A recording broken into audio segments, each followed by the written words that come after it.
तपस्वी नाम संपदा। ये आता है कि ये सारा विश्व भगवान की काया है और यही तपस्वियों की संपत्ति है। वंदे देव उमानाथम तपस्वी जन संपदम विश्वाकाय चिदानंद शुद्ध अक्षर अवयव। ये इसका स्वरूप है। लेकिन अब इसमें छोटा करने से भावना करके इसी बहाने थोड़ा बैठेगा, जोत बल जलाएगा, कोई भी भगवान का नाम यहाँ ले सकते हैं। ये जगह अभी क्या है, 3 गुणों से परे हो गई है, इसलिए भगवान त्रिगुणातीत है। कहते हैं ना त्रिगुण स्वामी की आरती। तो और जगह कहीं भी रहेंगे तो 3 गुणों में चला जाएगा, लेकिन ये त्रिगुणातीत है। यहाँ बैठ के जो भजन करोगे कुछ भी, तो वो तीनों गुणों से परे होगा। इसलिए इसको कहते हैं कि मंदिर का स्थान 3 गुणों से परे है। नदी का तट उत्तम है, जंगल उत्तम है, लेकिन घर का और नीचा पवित्र वृक्ष अच्छा, लेकिन भगवान का जो जगह है वो सबसे उत्तम है। तो इसलिए इसी बहाने आप कोई भी इधर आएंगे, बैठेंगे, कोई भी नाम ले सकता है। यहाँ कोई ज़रूरी नहीं है आकि भाई ओम नमः शिवाय लेना है, गायत्री मंत्र का जप कर सकते हैं, ओम नमो भगवते वासुदेव, चाहे जो जिसका भाव है, लेकिन उसको त्रिगुण का फल तो मिलेगा, क्योंकि तीनों गुणों से परे की जगह में बैठा है। आप जैसे भी भाव से कोई करोगे, सामूहिक करते हैं, भाव से करते हैं, तो जल्दी मन हट यानी कि दुनिया से निकलता है। अकेले में घर में जल्दी से नहीं बनता है, क्योंकि घर के परमाणु कुछ अपने ढंग के रहते हैं। कितना भी कोशिश करें, बीच में दूसरे की बात आ ही जाती है। लेकिन यहाँ दूर दूर तक अच्छे परमाणु हैं, शांत हैं। यहाँ पहले से संत महात्मा रहते आए हैं और साथ में चोर डाकू भी रहते हैं, दोनों का मेल रहता है। जहाँ फूल होते हैं ना, तो कांटे पहले आते हैं और फूल बाद में आते हैं। तो इसलिए ये नहीं सोचना अब सुखी आ जाए, पहले दुख आता है। शंकर भगवान ये बताते हैं, ये पी करके जहर दिखाते हैं। अब इसका मतलब क्या है?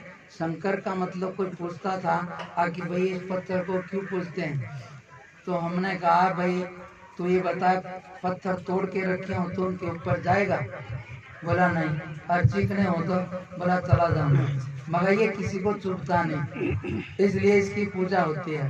तू भी नहीं चुभेगा तो तेरी भी पूजा हो जाएगी, इसलिए जो चुभेगा तो दूर हो जाएंगे। इसलिए कोई कुछ भी बोले, जहर भी अमृत भी, वो पलट के जवाब नहीं दे।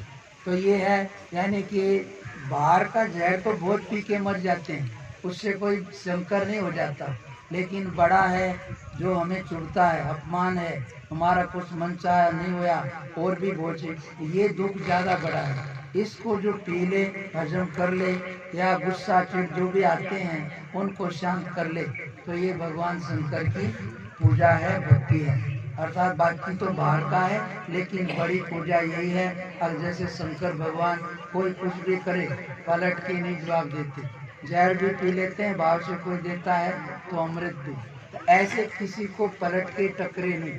तो ऐसा जिसने बोलिया मुक्ति पाने के लिए ये चीज़ है, किसी को मुक्ति पानी है तो बहुत सरल उपाय है। अब जो कुदरत में होता है उसको न्याय समझ लो और पलट के जवाब मत दो, इतने से बहुत जल्दी छूट जाओगे। लेकिन बीच में टांग अड़ाओगे तो यहीं पर खींचते रहोगे।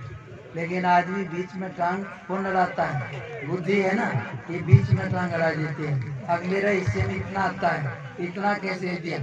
तो यही है। बाकी कोर्ट में भी जाके हारेंगे तब भी मानना पड़ेगा। ऐसे समझने का है, आगे छूटना है तो बहुत जल्दी छूटना है। तो जो हो गया उसको स्वीकार कर लो, वो परमात्मा का न्याय है। बाकी किसी से मत करवाओ और परमात्मा की शरण रखो, तो धीरे धीरे छूट जाओगे। कोई समझेगा ऐसा कैसे होगा? तो देखो, साधारण आदमी की नहीं चलती है। किसी साधारण आदमी की चले ना तो शाम तक सबकी छुट्टी कर दे, लेकिन किसी विशेष शक्तियों से यहाँ संसार चलता है। परमात्मा की विशेष शक्ति है, उसको सब कुछ मालूम है, उसी की व्यवस्था में सब चलता है। इससे क्या है कि उसकी व्यवस्था समझ के ये समझ ले कि उसकी व्यवस्था से होया है और उसकी व्यवस्था में आज तक गलत नहीं होया है। इतनी सी बात समझ ले, अब उसके यहाँ गलत होता ही नहीं है, हुआ नहीं, होगा नहीं। कोई सोचे कि हम ऐसे करेंगे तो क्या होगा, ऐसा कुछ नहीं है। इसमें चिंता शंका नहीं करनी है। भगवान के न्याय को लेकर के चलो, दूसरी शिकायत नहीं उठाओ, तो उतना ही होगा जो होना है, ज़्यादा इधर उधर नहीं हो सकता। कुछ भी कर लोगे तब भी होगा, एक नया दोष आ जाएगा, और भगवान के न्याय को स्वीकार कर लोगे तो आगे की उलझन से बच जाओगे। तो निकलने वालों के लिए है, और जिसने झगड़ा करना है उसके लिए तो फिर संसार है, संसार में रहना है तो झगड़ते रहो। इसलिए भगवान शंकर बताते हैं कैसा भी, यानी कि सहन कर लो।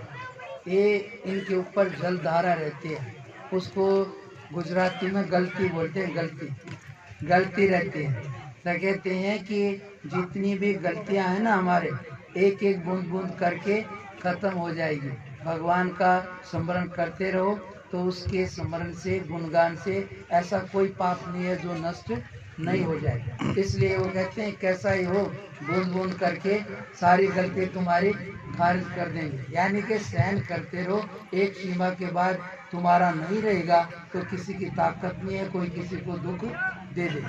ये तो हमारी समझ की कमी है, हम किसी को दुख सुख देने वाला मान लेते हैं। बाकी ना कोई यहाँ सुख देने वाला है, ना कोई दुख देने वाला, केवल निमित्त है, बीच में माध्यम बनता है, इसी में आदमी उलझ जाते हैं। इतना सा समझ ले, अब भाई मेरा है, ये बीच में माध्यम है, इसकी क्या गलती, स्वीकार कर ले तो आगे के लिए छुट्टी हो जाएगी। इसलिए संसार से निकल जाओगे। इसके बावजूद भी भगवान ये अक्षर है, यानी कि अव्यय है, अविनाशी है, इसका भाव से स्मरण करे, प्रार्थना करके इससे माफ़ी मांग के इसका स्मरण करे, तो कोई ऐसे पाप नहीं है जो भगवान के गुणगान से खत्म नहीं होते। किसी तीर्थ से होंगे कि नहीं होंगे पक्का नहीं है, तीर्थों से तो बहुत कम होते हैं, लेकिन भगवान का एक नाम भी करोड़ों तीर्थों से बढ़कर है, क्योंकि वो अनंत है। इसलिए भाव से लो कहीं भी तो आपका बराबर उससे कल्याण होता है। इसलिए आप सभी, अब इन सब बातों का आधार क्या है कि हम सभी जानते भी हैं, लेकिन मौके पर नहीं हो पाता। इसके लिए क्या करना, पहले से थोड़ा यत्न करना, भगवान से प्रार्थना करना, नमस्कार करना, फिर उससे शक्ति मांगना। शक्ति की कमी की वजह से हमसे गलतियां हो जाती हैं। भाव से शक्ति मांगोगे, गलती हो भी जाए तो भी शक्ति मांगते ही रहना, समय पाकर मिलेगी और एक दिन पार हो जाओगे। तो ये आदमी कोई भी थोड़ा सा भगवान की शरण पहले ले ले तो उसको उसकी चिंता हो जाती है। इसलिए पहले भगवान की शरण ले, उसको नमस्कार करें। सबके अंदर में बैठा है, तुम्हारे अंदर में भी है, कहीं दूर जाने की जरूरत नहीं है। लेकिन उसी का नए के लिए ये भाव है, इसमें भाव कर लिया, थोड़ा जोत बत्ती करी, बाहर किया, हाथ पांव हिलाया तो नींद जल्दी नहीं आएगी। या यूँ सोचेगा कहाँ बैठा है, तो दूसरों को भी ये नहीं रहेगा हाँ भाई ठीक है। इसलिए ये जगह विशेष हो जाती है, ये भगवान की होने से। जैसे कहते हैं काशी 3 लोक से नारी है, हरिश्चंद्र के ऊपर विश्वामित्र ने कहा कि तू जो है ना सारा रात पाठ मेरे को दे दे, तो उसने दे दिया। फिर बोला कि मेरे को वो दे क्या, दक्षिणा। अब सारा चक्रवर्ती राजा था, उसको हो गया तो दक्षिणा कहाँ से देगा। अब उसके गुरु ने कहा, वशिष्ठ जी ने, आप काशी चला जा, काशी 3 लोक से नारी है, उस पर किसी का हक नहीं है, वहाँ जाकर तेरा काम हो जाएगा। तो वो वहाँ जाकर बिकने से उसकी दक्षिणा कर्ज दिया। इसलिए भगवान जो है वो सब पूरा विश्वनाथ, इसलिए इनको कहते हैं। और क्या कहते हैं, ये आजकल मीडिया का बहुत झंझट चल रहा है। कह रहे हैं एक बार ये मीडिया वाले सीता जी के पास आ गए, बोले तुम्हारे घर वाले का नाम क्या है। अब जानते नहीं, मेरे घर वाले का नाम अवध बिहारी है। बोले ठीक है। फिर उधर चले गए वृंदावन की तरफ, राधा जी से मिले, तुम्हारे घर वाले का नाम क्या है। बोले कि मेरे घर वाले का नाम ब्रज बिहारी है। फिर पार्वती जी के पास आए, अब तुम कुछ बोलो, अब तुम जानते नहीं। अब फिर बोले विश्वनाथ, विश्वनाथ ममनाथ पुरारी और त्रिभुवन महिमा विदित तुम्हारी। इसलिए ये पूरे विश्व के नाथ हैं और तीनों लोकों में इनकी महिमा सभी जानते हैं। इसलिए है, बाकी भाव से भजे तो उससे कल्याण होता है। इसके अलावा जितना भी बने सार ये है, अग बुराई के बिना जीवन जियो, इतने मात्र से भी कल्याण होगा, भले तुम कोई नाम ना लो। मुख्य तो यही है भगवान के अनुसार चलना। उसमें यही कहते हैं कि भाई उठ के रात को भगवान की शरण रख, प्रार्थना कर, फिर अपने काम पर चल, तो उलझनों से निकल जाएगा। और अकेला अपने दम पर जाएगा तो फंस जाएगा। समझ में आया? इसलिए कहते हैं कि भगवान का सहारा लेकर चलोगे। ये युद्ध है, संसार में रोज लड़ाई लड़नी पड़ती है। किससे? पता है? कामनाओं से। सब कामनाओं के चक्कर में पड़े हैं। इसलिए इस कामनाओं से ये शंकर भगवान के ऊपर शाप होता है, परिवार दूर रहता है। तो ये क्या है कि कामना से सत्य ढका रहता है, बाकी परिवार दूर है, कामना ऊपर है। ऐसे ही नारायण के यहाँ भी सांप रहता है। जो कामनाओं से परे होता है वो भगवान तक पहुँचता है। इसलिए लेकिन अपने को कामनाओं से लड़ना है, तो इसलिए भगवान का सहारा लेकर चलो। और बीच में फिर हो जाए, ज़्यादा बात हो जाए तो बैटरी डाउन हो जाती है ना, बात नहीं होती, तो क्या करोगे? चार्जर करना पड़ेगा। ऐसे सवेरे भगवान से जुड़ के संसार की उलझन में चलो, फिर हो जाए फिर जुड़ो, शाम को फिर जुड़ो। ऐसे करके करोगे तो उलझनों से पार हो जाओगे, कामनाओं से निकल जाओगे। यही भगवान का सहारा लेकर के अभी आप सभी बच्चे महात्मा पंडित जी को पहले बैठा देते हैं और साथ पाओ प्रेम से और बोलो। आचार्य जी महाराज को भी बड़ा बड़ा इन्होंने जो है ना बड़ी कृपा करे, प्रेम से पधारे हैं। और इसके साथ ही सब भक्तों की जय, सब संतों की जय।